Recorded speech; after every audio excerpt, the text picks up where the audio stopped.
नमस्कार दोस्तों। जैसे जैसे सीजीएल और सीएचएसएल का एग्जाम नजदीक आते जा रहा है, वैसे वैसे हमारे सभी बच्चों की धड़कनें लगातार बढ़ती जा रही हैं। सभी बच्चे एक ऊहापोह में है कि क्या करें, कैसे कट ऑफ को हम लोग क्रॉस कर पाएंगे। क्योंकि आप जैसा जानते हैं कि कट ऑफ को लगता है कि पंख लग गया है, लगातार उड़ते जा रहा है, हाई कट ऑफ, बिल्कुल एक्सपोनेंशियल वे में। तो ये तो जायज ही है कि सभी बच्चों की धड़कनें बढ़ेंगी ही। और खासकर जब हम देखते हैं कि सीजीएल का एग्जाम आपका जून या जुलाई में एक्सपेक्टेड है, जबकि सीएचएसएल का जुलाई से अगस्त के बीच।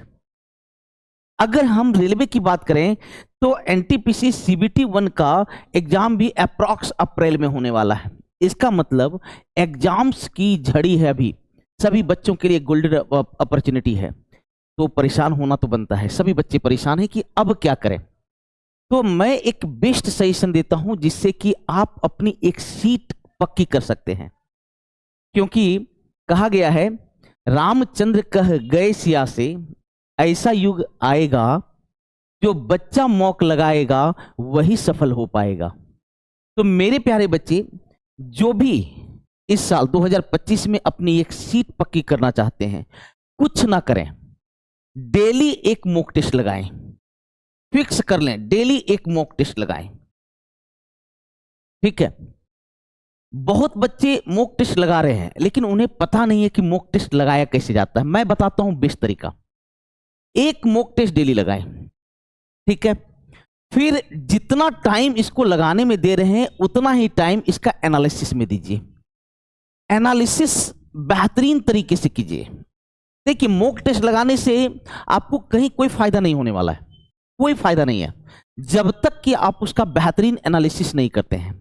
इसलिए जितना वक्त आप मॉक टेस्ट लगाने में लगाते हो उतना ही टाइम आप एनालिसिस में दो।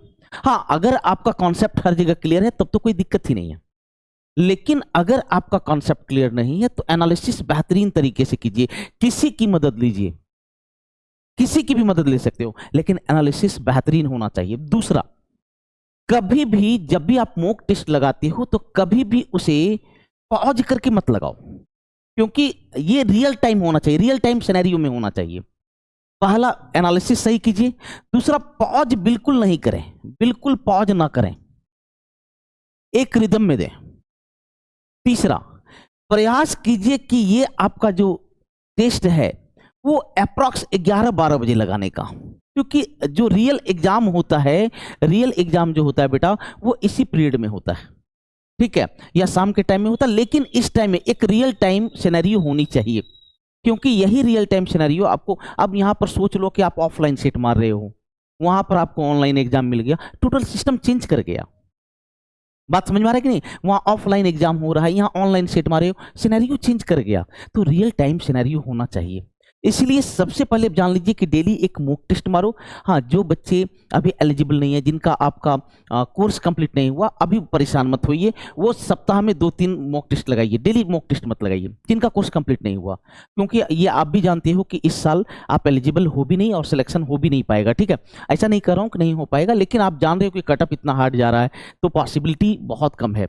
इसलिए आप क्या करो, जो नोवाइस हैं, जो कि जिनका कोर्स कंप्लीट नहीं हो पाया है, इस सप्ताह में हर एक 2 दिन पे एक दिन मनी सेट लगाओ, मतलब सप्ताह में 3 सेट 4 सेट आप लगा लो। लेकिन जो बच्चे एलिजिबल हैं, जो कि जिनका कोर्स कंप्लीट हो गया, डेली एक मॉक टेस्ट लगाइए।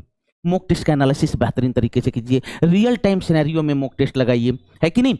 और क्या है ना कि ऑफलाइन टेस्ट को प्रेफरेंस ज़्यादा मत दीजिए, ऑनलाइन टेस्ट को दीजिए, और कभी पॉज मत कीजिए, क्योंकि यही तरीका है जो कि आपको सफलता दिलाएगा।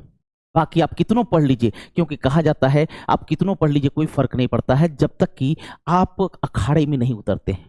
तो ये जो मॉक टेस्ट है ये बिल्कुल अखाड़ा है। मॉक टेस्ट अच्छे से लगाइए, और मेरी बेस्ट विशेष हैं आप लोग के साथ। आप लोग अच्छा करें और इसी से हम लोग का भी नाम है। और जिस प्रकार इस साल हमारे बच्चों ने एक हमारे शहर में परचम फहराया है, बहुत कम बच्चों में, टोटल 7 बच्चे थे, उसमें से 5 बच्चों का सीजीएल सिलेक्शन हुआ है। तो आशा करते हैं इस साल हमारे ऑफलाइन वाले भी अच्छा करेंगे और ऑनलाइन बच्चे भी अच्छा करेंगे। मिलता हूं किसी बेहतरीन टॉपिक के साथ, अपना केयर करें।